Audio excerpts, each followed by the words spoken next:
So the thing is like, I thought, okay, look, every time I buy a company, it kind of works out.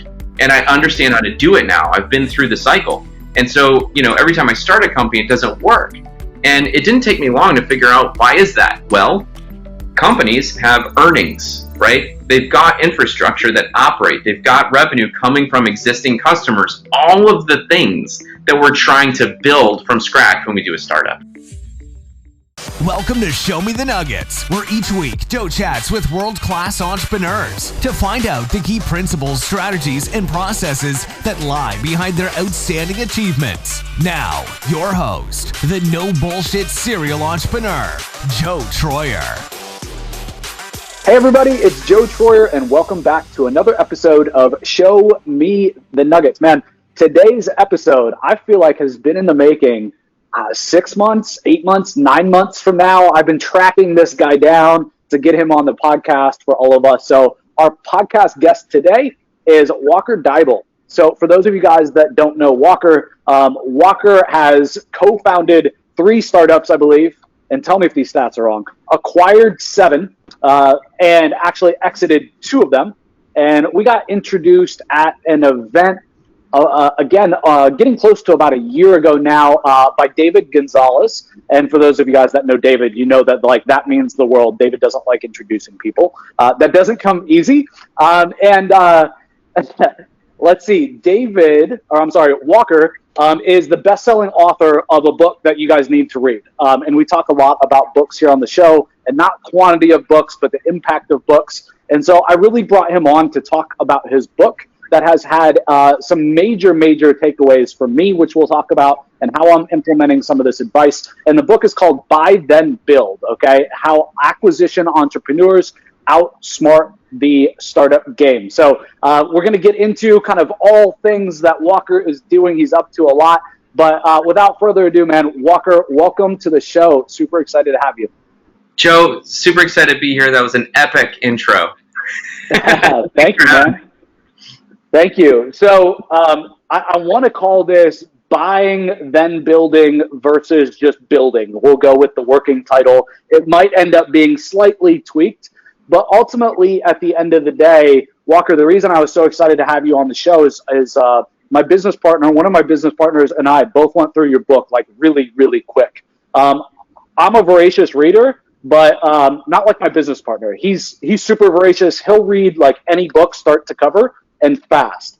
I'll read any book and I give about 10 pages, and if I don't put it down, I read it start to finish. But about 75% of books, man, I put down. I can't keep up. I can't keep going. My mind's just bored. And I think I read yours in 2 days, 2.5 days, just start to finish. And definitely wanted to have you on the show. That's great. Thanks so much for sharing that. I think you read about 2 years of work per day, it sounds like. Yeah, man, soaking up that knowledge. So I think at the end of the day, your book is just such an advocacy for buying then building versus starting out from scratch. Would you talk about kind of high level, the 80-20 or the 1,000-foot view of why? Yeah, great way to start. So, essentially, I think that, when you look at entrepreneurship, right? I mean, it's sort of like we all have this drive to kind of own our own business, right? I mean, all of us that are entrepreneurs just have this condition where it's what we want to do. And you look at, the importance of entrepreneurship in terms of the economy and for ourselves and our own well-being and the things that we want to do with our life and autonomy. And you look at, how am I going to do this, right? And the thing is the only vehicle that we've really had is starting a business from scratch, right? So, a startup is that vehicle of entrepreneurship. The problem with this is that startups are really hard to actually succeed in, okay? And that goes, even beyond getting access to massive amounts of capital, okay? So the point is that there's plenty of reasons why startups fail. And, when I look at buying existing companies, I sort of am, it's sort of analogous to that movie or the book of the same name, Moneyball, where they all sort of are focused on getting on base rather than like the home run grand slams. So I actually think of buying existing business as sort of like an metrics. Like, how do we get all of the critical factors right from the beginning, and then go from there? So in other words, revenue, infrastructure, and earnings, right? Furthermore, just to bring it home, you can get loans on buying existing companies at historical based valuations. Okay, so access to capital is completely there. And unlike your startup valuation that has a future oriented valuation with a really big multiple, it's historical based multiple. And so, you're typically paying, 2, 3, 4 years worth of earnings for a company like this. Yeah, that's beautiful. So let's now step back and give us a little bit of background. Like, how did you end up the Walker Deibel you are today? Like, what got you here? Obviously, what started your journey to now this acquisition entrepreneur and all the crazy stuff that you're doing these days, from working at Quiet Light and everything else, which we'll get into. But how the heck did you get here, man? Yeah, wow. So this is one of these questions, like, please stop me if I'm going too long, So it's one of these where I'll go back to, I was actually an English and religious studies major in college, right? And when I graduated, I knew I wanted to go into business. And so you've got to kind of like put that out there and kind of own that space. And so I actually became a stockbroker right out of college. Okay. And I became a stockbroker during the tech bust. All right. And so let's not linger on that. But so I got licensed. I was licensed with the Securities and Exchange Commission, and right away just really started to understand the public financial markets. Okay, and went corporate for a little bit, got an MBA. During my MBA program, me and a couple other students started a business. And Joe, I want to tell you, it was one of these where we had a customer on the hook, and I don't want to tell you who it is, but they were a national retailer that rhymed with Walmart, and they wanted to roll out our product nationwide, and not like on shelves, like they wanted to use it. Okay, and it was a really awesome thing.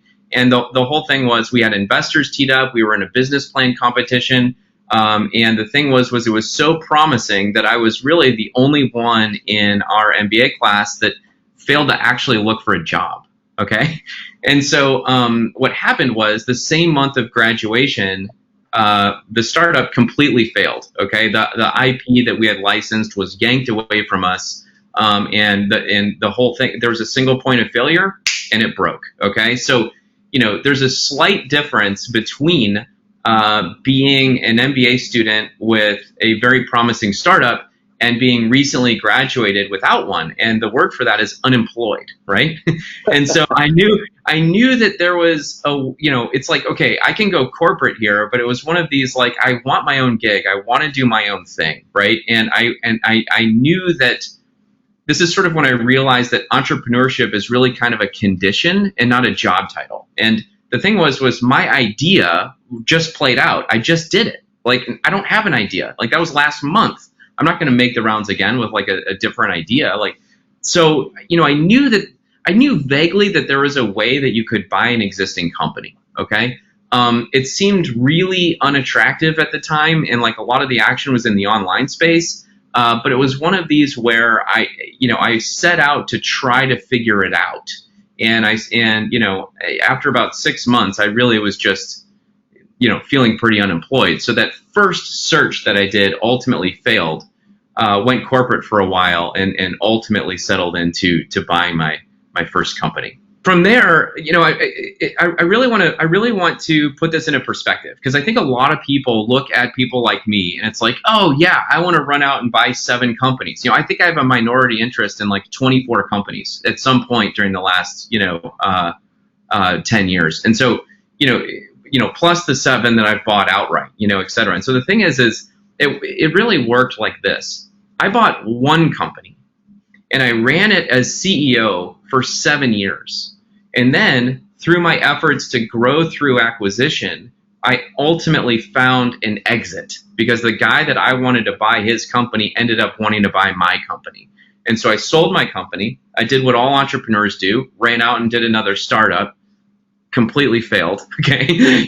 That startup, by the way, was the one that I opened Buy Then Build with. We had recruited a Microsoft executive. We were oversubscribed. We had all the things right, And so the thing was, that one didn't work out. And I sort of looked at myself in the mirror and said, look, Walker, you must be a really bad entrepreneur. Every time you try to start a business, right? Well, it turns out starting a business is kind of punishment for not understanding statistics, right? We're all kind of like Han Solo flying into what is that in outer space with the boulders floating around? I can't think of it. Minefield, what's the word? Asteroid field, right? But in Star Wars, it's Han Solo. We're not going to kill off Harrison Ford. In real life, it's just me. I'm going to die. Okay. So the thing is I thought, okay, look, every time I buy a company, it kind of works out and I understand how to do it now. I've been through the cycle. And so, every time I start a company, it doesn't work. And it didn't take me long to figure out why is that? Well, companies have earnings, right? They've got infrastructure that operate. They've got revenue coming from existing customers, all of the things that we're trying to build from scratch when we do a startup, right? So that's the moment where I took, sort of the funds that I gathered from my first exit and sort of put them to work in the private capital markets. Started writing Buy Then Build. Didn't want to be the guy. I started interviewing all other people that were doing it, okay? And what I found along the way was it's an extremely anecdotal experience. There's not like, here, go through this program and then you'll know the 10-step process, okay? It's decentralized, it's fragmented, it's opaque. Data is really hard to come by. And everyone I talked with was like, well, I knew this woman here and this happened, or, this is how I did it. It's just very situational, right? And so ultimately, I kind of said to myself, okay, I'm at the point now where, I've bought 7 companies outright. I've spent millions of dollars in debt, taking personal guarantees and putting my own assets at work and running companies. I think I'm on the list of people that are allowed to write this book. And I took all of those interviews that I had done and sort of turned them into frameworks that, because a lot of times, Joe, people would say to me like, Walker, I was just looking for the same thing that everyone else was looking for. I'm looking for this. And then they describe something that no one else had described. And so it was like, okay, well, what do I do with these two things that are both totally true? And that's how the frameworks for Buy Then Build started coming together. That's super, super interesting. So lots of places we could go here.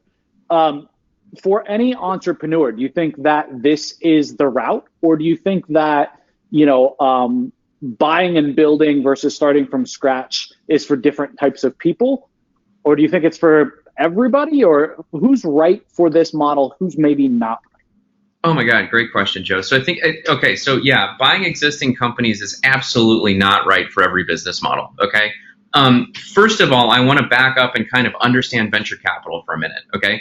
So if you really look at venture capital, we all have these dreams early in our career that it's like, okay, I've got this idea and man, it is so good. I'm going to take this idea, I'm going to pitch it to venture capitalists and, we're going to raise millions of dollars and run out and try to do this, okay? Slow down. Number one, venture capitalists don't really care what your idea is, okay? Myth. Busted, okay? Number two, what they're really looking for is they're looking for adolescent markets. In other words, they're looking for markets where the timing is just right and it's going to be a land grab over the few years ahead, okay? And the concept is they want to pull in the single best team in the world to execute on that exact, right, adolescent growth, and that's who they want to fund, okay? Even in those situations, 75% of VC-backed firms go completely to zero. Only 25% get an exit at all, okay? But, you look at, the companies that have defined our time, okay? You look at, Uber, Facebook, even Amazon. It's like companies where, these were, very, the word disruptive, I feel like is a little off, but they were very unique game-changing kind of deals that only work with network externalities and a large gas tank, okay? You can't start Facebook by buying MySpace. It doesn't work, okay? Yeah. That being said, you look at something like, you look at Elon Musk. Elon Musk is credited for being, a member of the PayPal mafia. He's credited for the founder of Tesla. Let's back up. He actually didn't start either of those. He bought them. The dude literally bought them. Okay, so there was two guys that started Tesla. He came in with a bunch of money, fueled it from his PayPal days, right? And then ultimately became a founder of Tesla, a co-founder of Tesla. Through that, he even got sued for it, for changing his title to that. Secondly, in PayPal, his company was called X, I believe, X.com maybe, and he was competing with PayPal. And what happened was PayPal was doing so well and growing so well that they ran out of cash. X wasn't doing that well, so they had all their cash. So they bought PayPal. So it's one of these where even in these extreme startup examples, you still see acquisitions, occurring at the basis. So to answer your question, Joe, I think that most entrepreneurs are not doing something completely disruptive. Okay, it's like, hey, I want to sell a product on Amazon and just like live the 4-hour work week. Great. I want to start an SEO company in St. Louis, Missouri, where there's already 20 of them. Okay, great. Hang your shingle. Do it. But why wouldn't you just go out and like try to buy 4 of them? Like it's a faster way to getting those customers and getting that infrastructure, and you don't have the pain of that early growth, and you get to dodge all of those startup killers along the way. Yeah, it makes perfect sense. So in your book, you talked about really why right now is the time for this acquisitional entrepreneur. Can you talk about kind of statistic wise, like why that is, right? Yeah. With baby boomers and the rest of the market conditions, why is now such a great time? Yeah, there's a really interesting confluence happening right now. But Joe, if you don't mind, I'm gonna throw this. I want to talk about COVID for a second. Okay. Yep. Sure. It's what is it, June right now? So it's one of these things where here's what I want to bring up. I think that there's been a lot of people shaking in their boots in the sort of M&A world, right? Going like, oh my gosh, what does this mean? What does this mean? Okay. And the thing is if we look at the behaviors of the Small Business Administration, they didn't hesitate for 1 minute. Okay. They flew in and like really quickly did essentially a bailout of small businesses everywhere. Okay. Yep. I want to just look at that one thing and say, why on earth did they do that? How were they able to move that quickly? And I think that the reason here is that the SBA was really the Small Business Administration, who's the one supporting these loans on these smaller acquisitions up to $5 million in transactional value. The thing is they were the very first ones to identify, hey, let's supply the collateral to these banks on these cash flow loans on these small businesses. In other words, the first company I bought, happy to dig into that if you want to, but there's a few reasons why I bought it. Number one, though, was that the assets of the company were valuable enough to work as collateral for the business, because there was no way to buy a business just for the cash flow if it didn't have the assets. And this is as recently as 2008. You couldn't do it. SBA said, listen, we're going to do cash flow loans on these businesses, so now you can go buy a website, or you can buy a machine shop with no real hard assets, okay? Whatever that thing is for you, service business, So the thing is they are the ones that are making this happen. And what's occurred to me is that you look at the baby boomers, and the baby boomers own more companies than any other generation in the history of mankind, okay? And the thing is there is an estimated $10 trillion in business assets that need to change hands as they retire, okay? They started retiring about 2-3 years ago, and it is going to increase to over 11,000 per day by 2023. And then it's going to go all the way to 2028. So there is a massive amount of the United States economic infrastructure that needs to switch hands. And if it doesn't, think about what that actually means for the country, right? So you have this tsunami of business infrastructure of $10 trillion sort of up for grabs.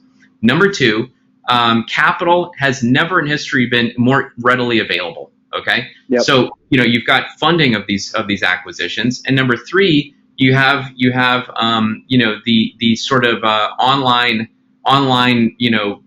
continent, if you will. Sorry, so let me phrase that differently. You've got like online marketing sort of hitting its stride again for the first time in history, right? So you get these three things all happening together, and it's like, wow, what an interesting time. That's why. And Joe, what I want to say is, look, let me just roll this for a second. I think that if you look at the most valuable companies out there, the ones that really have a unique competitive advantage, like that move beyond anyone else. Yes, you've got some with market externalities and market networks and all the rest of it. And I don't want to belittle that. That's awesome. Okay. But the thing is when you look at how can I use proven old economy metrics and marry them with online metrics, you get something truly special. Like, we all think of Amazon as an e-commerce site, but right behind that web page is nothing other than a network of warehouses. I mean, it's as bricks and mortar as you can get, right? Yeah. I mean, they just bought a grocery store, for crying out loud. They bought a grocery store, by the way, right? And then the thing is you look at Tesla, it's a car company. You look at Apple, they make phones and software, right? I mean, so it's like, I look at the biggest companies and it's like, boy, if you can merge the old economy and the new economy together, that's when something truly special happens. And I think, I look at your audience, Joe, and you're talking about, amazing online marketers, right? You're talking about agencies, entrepreneurs, right? Like people who have a knack for growing businesses online. And there is a whole economy based on businesses that don't know how to bridge that gap. And so it's a tremendous opportunity for someone, knowing how to run email flows and run social media ads, etc. Yeah, for sure. 100%. So for people that have looked at buying businesses before and they've looked at the inventory available and been like, this is kind of it, right? The online marketers that are used to the sites like Flippa in this world, and they're like, really? I'm not going to buy this. Where is the inventory? Where is this massive shift is happening, right? Where on earth do you look? Yep. Great question. So, okay. First of all, I want to talk about a couple of things. Let's mention Flippa. Let's also mention Biz Buy Sell. Okay. Yep. Both of these websites are open marketplaces. Okay. Open marketplaces are actually a horrible place to go, and the reason why is because it's something like 90% of small businesses that get listed for sale don't actually sell. Okay. Boy, we could spend an hour unpacking that one, but let's not go there. Okay. Instead, let's just acknowledge a vast majority of them don't sell. And so where do these companies go to hang out forever before they die? They go to these open marketplaces. Okay. And there's a number of reasons why it might not sell. Having a bad broker represent it, having bad economics, whatever it might be, overpriced, whatever. So the concept is that if you go to these open marketplaces, I like to say, I think it was, we like to say that in business that, you're sort of like the average of the 7 people you hang out with, or something. Maybe you've heard this, or Buddhism says we aren't actually an individual. We're simply a reflection of the things around us. The concept here is that when you are going to these open marketplaces and you are basically looking at a whole bunch of junk, it's where all the junk goes. Okay. It doesn't mean there aren't good businesses there. I have bought companies off of these websites, but they're just really hard to see. They're really hard to understand, and I think that you can waste a lot of time because they get you in the wrong mindset quickly, and then you can't see the good stuff.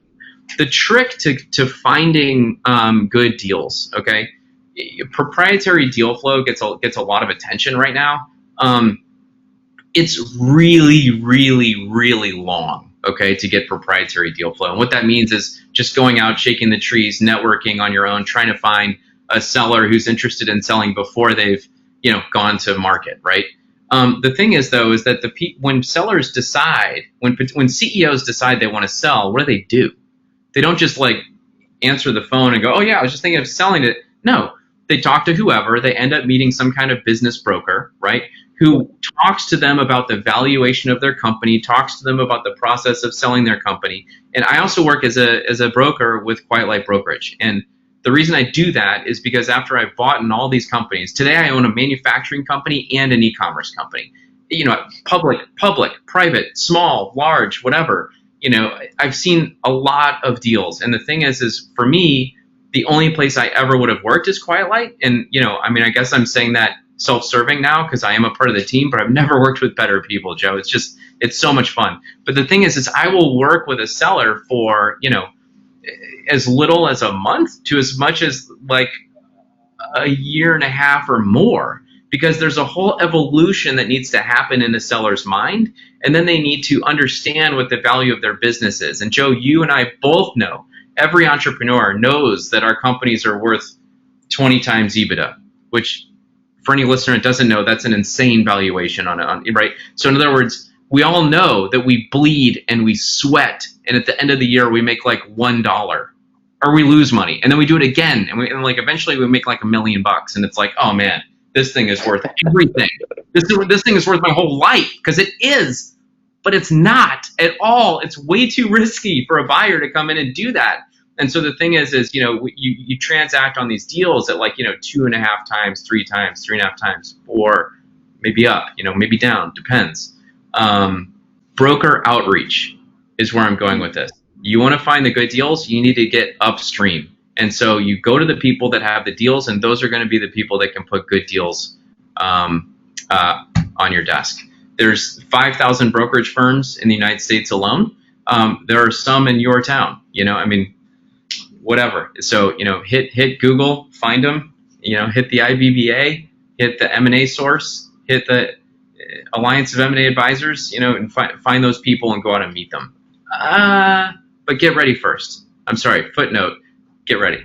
So you talked about the open networks, the different sites that just are the aggregate listings. And I, for the record, have bought there and bought successful businesses, SaaS and other. But I agree with what you said. It's finding a needle in a haystack. There's no due diligence that's happened because a broker doesn't have the listing either. I think there's a big difference between a broker having it and some solo entrepreneur just listing the listing. So I've definitely found that it's a lot more sorting and sifting and filtering, like you said, on the open marketplaces. Deals are really hard to get closed without a broker, and I don't mean that in any kind of way other than at some point in the deal, everyone needs to walk away from the table. It just has to happen. You need to have that person to coordinate and pull everyone together and understand that this is a buyer and a seller with a mutual shared end goal. And so we need to kind of help everyone navigate through it. Sorry to interrupt, Joe, but yeah. No, that makes perfect sense. I think that deal flow is tough if you don't know where you're looking and you just go to the open marketplaces. It can feel like a needle in a haystack search. So I think going to brokers is definitely better, but I feel like it's still more of the same, right? You're going to have to go through a lot of deals. You're going to have to look at a lot of deals. Any thoughts on that? How do you look at those deals? How do you kind of protect your mind? Because like you said, if you're not careful, man, you can spend days and weeks and months just looking at deals, and then they all kind of start to look the same. How do you stay objective, or what kind of advice would you give to somebody looking for a business? Joe, I think it's a more insightful question than you realize. I think that a lot of people. So in other words, in the acquisition lab. So I started a company called the Acquisition Lab where we help potential buyers get smart about how to do this. And one of the things that we do is we talk about what I call the Sabri curve. And the Sabri curve basically goes like this. Everyone says, I need deal flow. I need deal flow. I want deal flow. Okay. You don't actually need deal flow. You need the one deal that you're going to buy. Okay. Now, Joe, to your point, if I had that deal, okay, here's that deal, and you've never looked at another deal in your life, and I handed it over across the table to you, you're going to be like, I don't know even what I'm looking at. so the thing is there's almost like an academic exercise of looking at deals and trying to understand, what's going on with them. And so I think the thing is like, go to, let's say Quiet Light, because I work there. But like if you go to Quiet Light and you just start looking at the deals that are coming up, okay? One of the things that Quiet Light does extremely well is, we now spend a lot of time, going through a lot of custom built questions to help potential buyers understand the business. Okay. We're not the only ones that do this. If you go to buythenbuild.com, you'll find all the online, go to Centurica, they're great due diligence people, whatever. Chris is fantastic. But the point is look at deals. Okay. And know that it's an academic exercise. Try to evaluate the deals. Try to forecast, what's going on. Try to look for single points of failure. Try to understand, what you think about this, right? And you need to work your way down the Sabri curve so that when that day comes that I say, Joe, look at this, you're like, oh, boom. I got a call. This has happened 2 or 3 times. I got a phone call and I was under LOI on an offer, a letter of intent on an offer that I had submitted within 24 hours. And it all comes down to being familiar with the different levers and knowing what you want, because everyone says, I want a good deal. Well, look, what's a good deal for you is not a good deal for somebody else. Okay. And it just isn't that cookie cutter. So, you need to get over that and understand your own truth. Yeah, I agree. I think that, I told a friend that's interested in M&A and really buying some businesses that he should spend an hour a week on Centurica or one of the other aggregators, but limit yourself, because if not, like, it can really be like rabbit hole. Like you could spend every waking minute evaluating deals. And I think that I agree with you. There's a learning curve that you have to go through. So when you see a good deal, it's a good deal. But I think then, do you think that next step then is just making sure that the brokers that have the deal flow know what you're looking for? Is that like, outreaching to them, is that step 2 then, once you're caught up and you understand what's good to you, or you have an understanding of what you're looking for? Where do you go from there?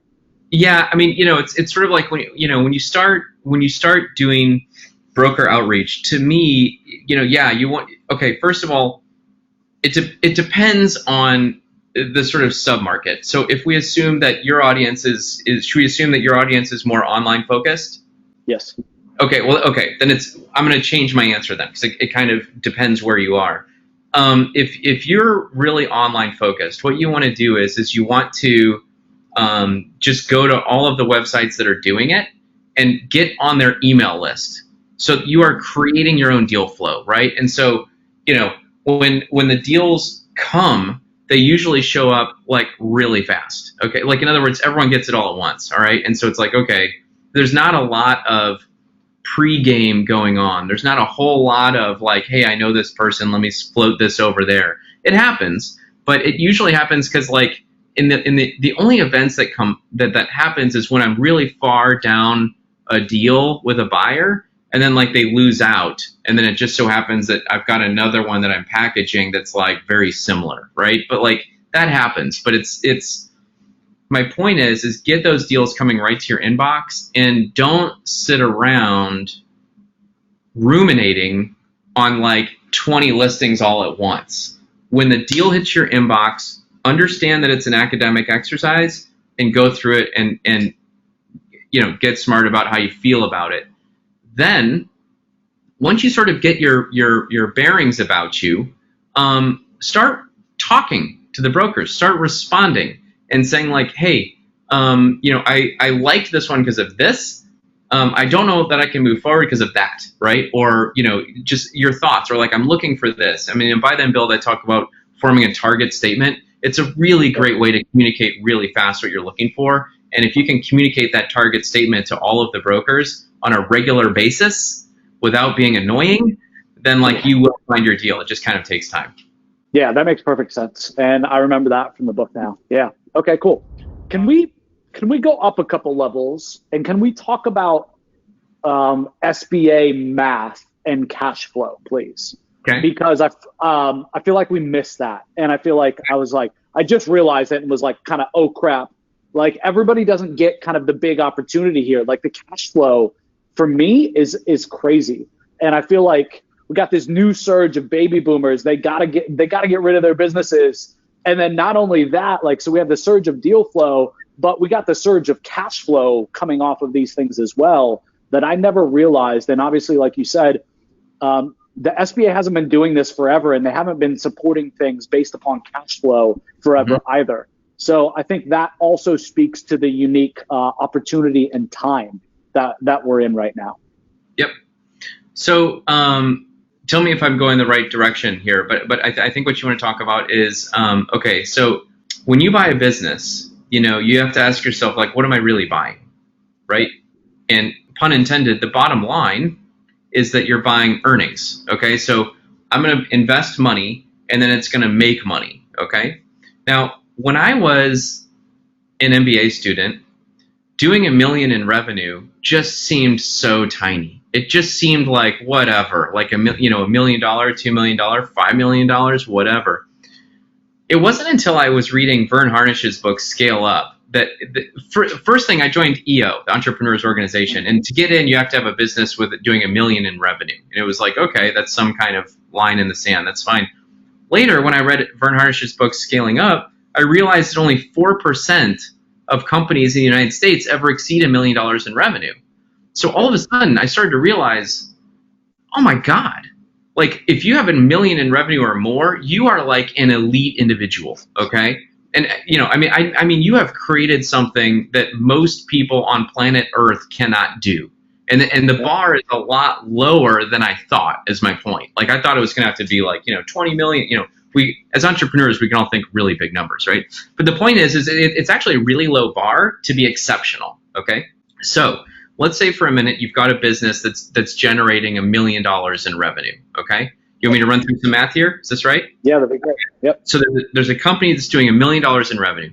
Then let's say, I'm gonna get a calculator so I don't embarrass myself, but you're probably gonna be doing between 10 and 20% of revenue in what we would call seller discretionary earnings. Real quick explanation would be, what is the total cash flow available to me as the owner of this company that I'm about to buy? Okay. So, 10 to 15% is about $150,000. Okay. Now let's pretend that you're going to buy this company at a 3X. Kind of fast and loose here, but very realistic. Okay. So now you're going to go buy this company for $450,000. Okay. Let's say there's some inventory on it as well, and you need some working capital and closing costs. So we'll just add $100,000 for fun. Okay, so $550,000 is what you're going to buy this company for. You can buy this company with 90% SBA backed loan. Okay, so you go to Steven Spear at e-commerce lending, is this company, and he'll give you. He'll supply you with an SBA-backed loan. You need to come up with $55,000 in this example, okay? Take a 90% loan to close out on the business, all right? Then with the 90% loan, your principal and interest payments every year going forward are going to be about half, all right? So about $75,000. It's about 45% usually, but I can't do that in my head. So we'll just say $75,000 of the $150 in earnings go to the bank every year for the next 10 years, okay? You, though, make $75,000. So in year one, you put in $55,000, you get out $75,000 in the first 12 months, assuming you don't grow it, assuming you don't reinvest the money into, whatever, deeper inroads or roots or whatever you want to do for competitive advantage or growth, okay? But the point is that, as entrepreneurs, we like to grow things. So I like to buy companies, take eat ramen noodles for a couple of years and reinvest all of the money back in so that I can start to build moats or grow to the next level.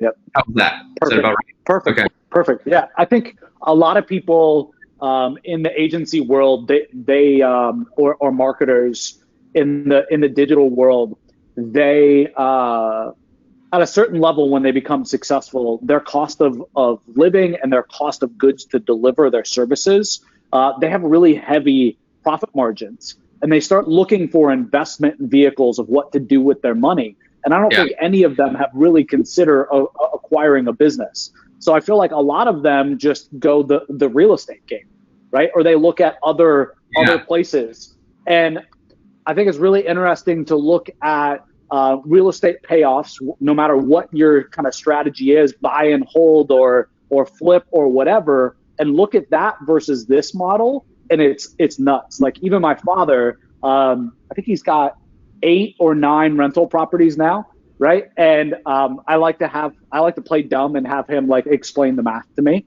And then I'll be like, check out this deal, and I'll show him the math of like an online business. And he like every time, it's like the first time, like holy cow, like well, there's just like floored. Yeah, but it's air. It's an air ball. It's an air ball. You know, it's just like cash coming into an account. Sorry to interrupt, Joe. Go ahead. No, but it's so cool. And it hasn't been around like this. It hasn't been available like this. Like he's bought and built different businesses. He sold businesses, but he didn't understand like the business math, and he didn't get the SBA side of things, and didn't even know that existed and that you could do that for websites. It was always the funding's got to be done somewhere else for a deal like that. So I can't do that, right? So I just think it's just a super interesting comparison. Yeah, I think it's, I agree. And I was going to say something, Joe, but I forgot. That will happen. So can you talk real quick, Walker, about the 4 types of businesses in the acquisitional entrepreneur matrix? Yeah, by the way, I just remember what I was going to say. You were talking about agencies, for example, okay? And I just want to say that agencies are actually really hard to exit. Okay. Yeah, it's a very unattractive multiple, and there's usually a ton of earnouts associated and all the rest of it. And so the thing is like kind of to your point, let's just say it was an SEO agency. Okay. I'm just making this up. Some kind of skill set where you have some kind of skill set, right? You're a PPC agency, you're a SEO agency, you're whatever you are, you know, Amazon, you know, paid ads. If you take your earnings and then go buy a portfolio of businesses that you can grow, that's actually the whole thing right there. It's what do you bring to the table, okay? And so you just asked about the AE matrix and the 4 different ways. Let me fast forward to the platform company, okay? What the platform company takes into consideration is what do you bring to the table and how are you going to grow this company? And so that's the epitome right there, sort of like, you know, someone who owns an SEO agency identifying an online business that could tremendously benefit from SEO, picking up that content site or whatever it is, and then taking it to the next level. Okay, so that's the platform. Real quick, sorry to interrupt, but we had a podcast episode a lot about that we'll put in the show notes as well with Matt Diggity talking about how he's buying affiliate sites and a lot of like Amazon affiliate sites, Amazon associate sites, and using his core strength, which is SEO. And they had an agency, and they actually transitioned the agency to doing their own services and stopped the agency basically altogether, only doing, you know, that service for themselves. So case in point. That's the move. Brilliant. That's exactly it. I mean, you know, but you're talking to the acquisition entrepreneur guy. So, but yeah, that's the move in my opinion. So, you know, you got to productize these things, right? So there's there's 4 profiles of a business opportunity. Okay. And just having the framework to understand where to put them, I think helps you understand, you know, how do I categorize what it is that I'm looking at? You know, the first is sort of this, you know, eternally profitable business. So, I just got off the phone before this call with a guy that bought it's like a home healthcare company where, you know, he employs like 150 nurses, and those nurses go to private homes, and they don't take, you know, Medicare or Medicaid. It's all like private paid or whatever. And the concept here is that, you know, people are always going to be sick. You know, people are always going to need home health care. It's just like there's no like disruptive technology that is going to, you know, make this go away. And it's this particular business has a very interesting tailwind with the aging baby boomers. But the idea is something like that. It's sort of like the corporate window washing, the kind of like snow plow business, just the sort of like, you know, no technological alternatives coming in where, It's a very fragmented industry, and you can just sort of like pick up, customers, right? So that's eternally profitable. So the concept there is that you get an increased margin of safety when you buy the company, but the upward potential is very limited, right? I mean, that's kind of the goal there. Next would be like a turnaround. So again, at the acquisition lab last month, we brought in a guy who just ran a case study with all of our members, and it was he bought a company out of bankruptcy, right? And he bought it for pennies on the dollar because it was a bankrupt company, right? And the concept is you've got customers that are furious because they can't get their stuff. You've got, competitors that are moving in like vultures. I mean, just all the rest of it. But you can buy it right and then build it with the infrastructure that's there and just try to get it back, going together. So a bankruptcy is a pretty extreme example, but the concept is something that's kind of trending down that needs some operational assistance. And I won't take too long. I'll move on to the next one. The next one's like high growth. The concept with high growth, the epitome is sort of like, think to yourself like, fast growing SaaS company. Okay.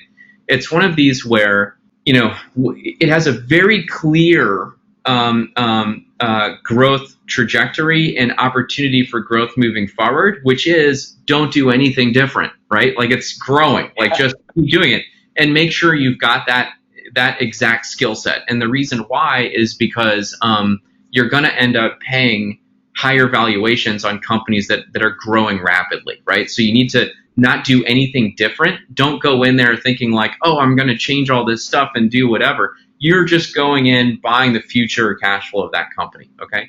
And then, of course, there's the platform company, which looks at what do I bring to the table and what is the growth opportunity, that I can add value to for business. Yeah, that makes perfect sense. And I think can help a lot of people understand what type of buyer they are. And a lot of people that I've spoken with have no idea, right? They don't know what they're looking for or the reason why. And I think that provides definitely a lot of context. I'm curious, some businesses online, it seems like a trend as of late on Centurica and other marketplaces or aggregators is to advertise as being SBA pre-qualified. Is that just like a scheme on the listing, or is there actual due diligence that happens there? It's neither. It's down the middle. In other words, if it's not SBA pre-qualified, you can't list it, and there's certain businesses that won't be. I had a closing this morning that the company was Canadian. You can't get SBA financing on that business. You've got others where maybe the growth is too soft, or it's not old enough. There's not enough tax returns. It would, or it's commingled. Commingled financials is a big one. It's just tough. And so the thing is what's sweet about SBA financing is that we can take the time when we're packaging a company to work with a lender and say that gets comfortable with this and says, yes, I will lend whatever 85-90% on this business at this price. So here you go, and they'll give you a letter, right? They don't necessarily run diligence on it, and there still is a missing component, which is you, the buyer, right? And they need to be able to get comfortable with the buyer, but buyers can also get pre-qualified. So if the buyer's pre-qualified and the business is pre-qualified, then it's the likelihood that it's going to happen at those numbers are really high. So it's a filter to look at, consider, right? Yeah, it's not the be-all and all. Yeah, and they'll look at. They'll look at. They look at the financials and go through them. They don't do any proper diligence. They assume that you're going to do your diligence, right? And they will do diligence. They will do diligence later on. Once they know who the buyer is and okay, this deal is actually happening and it goes into closing, they do more. They assist with your diligence, right? But they do not think that they're going to do any level of due diligence in the level that you need to. 100%. Yeah, makes perfect sense. Any recommendations on due diligence, or do you recommend and are you a fan of having other people do due diligence at some stage for you or with you? Or how would you recommend that people approach deals? The reason I'm asking is just time, right? Like if I find a deal and I like it, I mean, there is a huge, enormous time investment that has to happen, whether you're under LOI or whether you haven't done the LOI yet, you're trying to figure out if you're going to make a letter of intent. It's a lot of work, right? Thoughts on that piece of it? How do you advise people, or, what would you recommend to somebody? Yeah, great. So, I think that I want to be careful. I think that due diligence really comes after your letter of intent. Okay. So there's some, like, before a letter of intent, and this is how I make sense of the world. Okay. But the thing is that, when you start looking at a business, all right, you sort of look at it and try to understand it. Okay. And then you understand it and you look at the financials and, you kind of evaluate the growth opportunities and all these things that you're doing. And you're kind of deciding, okay, assuming that all of these things are true as they were presented to me, do I want to buy this business or not? Right. And then you want to talk to the seller and you want to ask questions and you want to, get a good feeling from the seller. You want to be able to trust the seller, right? And you want them to like you and all the rest of it. But it's sort of like, do I like the business enough, assuming it's all true, to buy it? And if so, only go so far to ask questions that you need to make a go or no go decision. Leave everything else for due diligence. Okay. So once you decide, okay, I'm going to put in an offer on this company, then you can put in your offer. And then if it's accepted, that's where it's like, hey, guess what? It's trust but verify time, right? And there's sort of three components to diligence. There's legal, financial, and operational. Start with legal and financial, okay?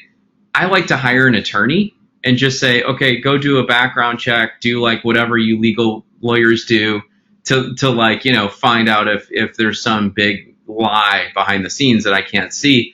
That usually takes a week, and someone does it, and then but it can get more intense with there's trademarks and all the rest, the things. And then number two is do financial due diligence, because if there's something that doesn't jive with you, you want to be able to pick up on that at the beginning before you waste all this time, right? Companies like Centurica are also fantastic. If you're going to buy an online business, I mean, every business every online business I've bought, I've hired them for. Okay. And the thing is that there's things about the internet that I don't know. I don't know what, where even to look. I just have a blind spot. Right. And so it's bringing in people that know more. So let's say I'm going to buy a company for, $1.5 million. I want to not say what their pricing is, because they might decide to change it tomorrow and I don't want to time it out. But the point is it is a small fraction of my $1.5 million that I'm about to spend. Right. So do the work, bring in the team and whatever. I've also hired CPAs to do quality of earnings and things like that. So yes, I like to do my own diligence, but ultimately I like to bring in people that know more than I do to help me see things I can't see. I love that advice. Legal and then financial. We had a deal under LOI, literally days away from closing, and we found a big financial problem. And we had done all the due diligence. We had covered legal, but we waited for financial to be last. We kind of hit legal and then ops and really dug in on the ops side. Yeah. And it was hard, man. That was a huge letdown. We were at the 10-yard line. This thing was about to go through. All the money was in place, everything sorted. But what we had found was they were selling longer term, bundled contracts, 6-month and 12-month, to push their earnings up. And so we started to dig into the financials, and it was wait a second, this doesn't make sense. What is happening? Oh yeah, we're selling, we went from selling monthly to selling yearly or selling 6-month contracts. And the stats look great, but the recurring revenue was gone. There needs to be some kind of liability on the balance sheet that's services that need to be rendered, later. Yeah. So exactly. I totally get that. That was great advice.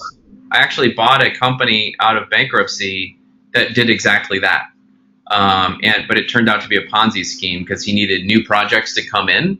in order to use that money to pay for the existing projects being built. Construction company. So it was just one of these, like, he ended up upside down, and I went for it and got it for a song, but it's been really slow going because there's a lot of people hate the company. I thought I was the good guy. I don't know. Tell us a little bit about what you're up to these days with Acquisition Labs. You've mentioned it a little bit. Sure. Quiet Light is obviously a brokerage everybody can check out. We'll definitely link up to them and also your book in the show notes, which I highly recommend. But tell us what you're up to over there. Sure. Yeah, it's pretty easy. There's two pillars that it kind of sits on. And the concept is, Entrepreneurship Through Acquisition is the #1 elective MBA class at every single school in which it's taught. But it's only taught at 11 schools, okay? And it's like Stanford, Columbia, University of Chicago, Northwestern. I mean, it's Harvard. I mean, if you are getting your MBA, you're probably not even at one of those schools, right? And so, but what's interesting is that 20% of the schools teaching it actually use Buy Then Build as a textbook. So here I am, like the guy that wrote the textbook, but like I don't have my own class, right? And no one has access to it. So I've brought on a world-class curriculum designer, and I brought a team together, and we basically built out a ETA curriculum, acquisition entrepreneur curriculum that we're teaching, but we're doing it not as like a passive online course. It's like live workshops and all the rest of it. It's like 8 weeks. So the one pillar is just sort of like acquisition entrepreneurship education. Okay. The second pillar is after I wrote Buy Then Build, Joe, it's like, everyone just would come up to me and be like, so, hey, do you help people like find and buy a business? For all the reasons we've uncovered on this call, like there's no version of reality that anyone could pay me enough money to help them find and buy a business, right?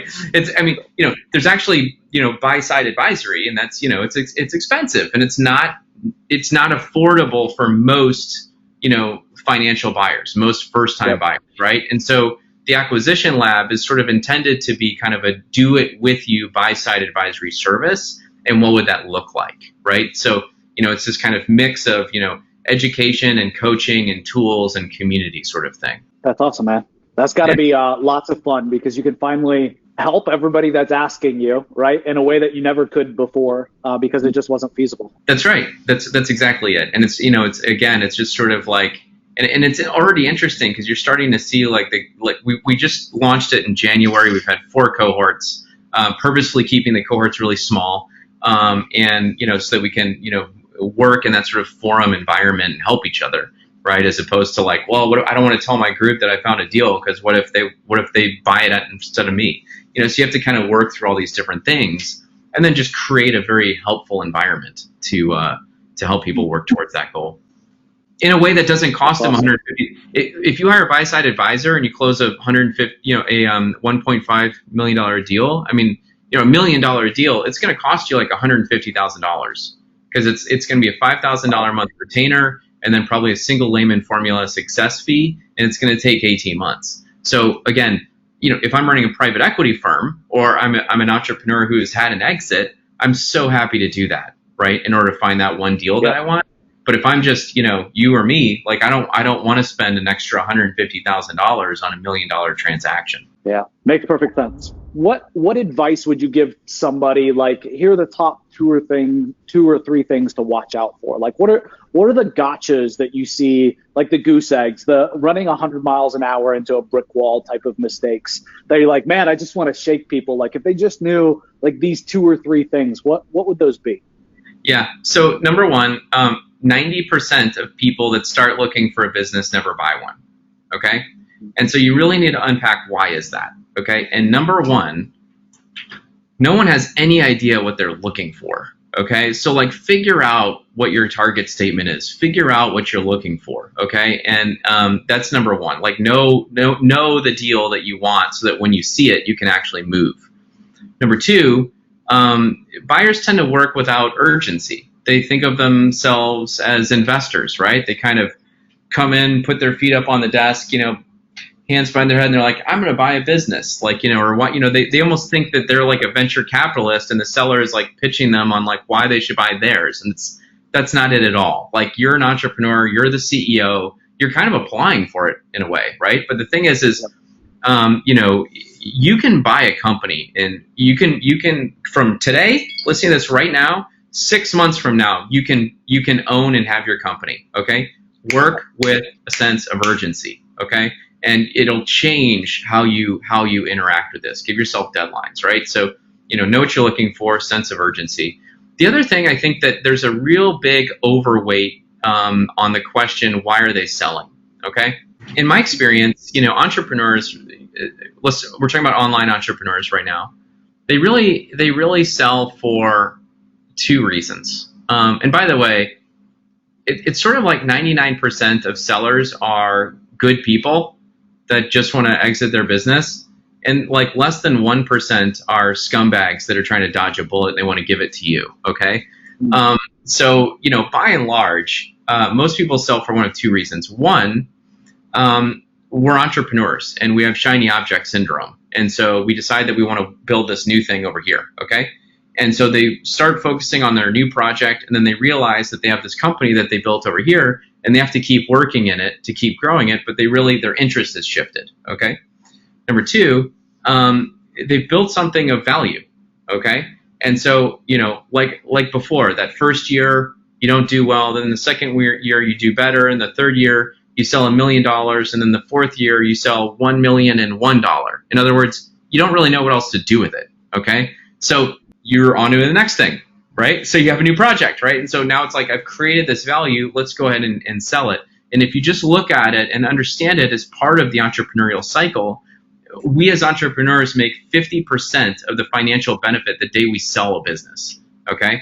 And that's, and so the thing is like, there is a big financial incentive to sell. And the thing is when you buy it and you look at that equity buildup from the loan, that equity, that value increase pretty much parallels the entrepreneur that started from scratch. So you get a very similar value gain when you use leverage in that way. Yeah, that's super interesting. I never thought about it like that at all. Thanks for that. Awesome. Yeah, absolutely. So, last question, man. We'll wrap it up here, Walker. This has been awesome. I just want to say thank you. Absolutely fantastic interview. Very different style on M&A than we've had in the past as well. We've had some really good interviews that we'll link up. But I just want to challenge our listeners and people watching the interview to really think about this. If you're at all interested, go ahead and grab Walker's book. We'll put the link in the show notes. Definitely something you should consider. We are actively doing this today. And by we, I mean like me and my business partners that I have. This is something that we are really invested in, is really buying then building versus just building. And trust me, like I'm a builder. But there's a lot of steps after that building is complete and there's just something to launch. I'd rather skip all those steps every single time. So wrapping this up, you've mentioned a couple of books, Walker. Instead of you recommending 10 different books that you like, I like to do something a little bit different. I mentioned earlier that I'm a voracious reader, like once I'm hooked. Most books, though, I read and in the first 5 or 10 pages, they lose me. And I'm like, yeah, this could be the greatest book ever, but I just can't keep the attention span. I can't read it. So looking at your business, your life now, what do you think is like the one book that's made the biggest impact and is a good read? Okay. I know you're asking me for one, but I'm going to give you two for very specific reasons. The first one is Jim Collins' Good to Great. Okay. It's just, I hang my hat on this book. I absolutely love it.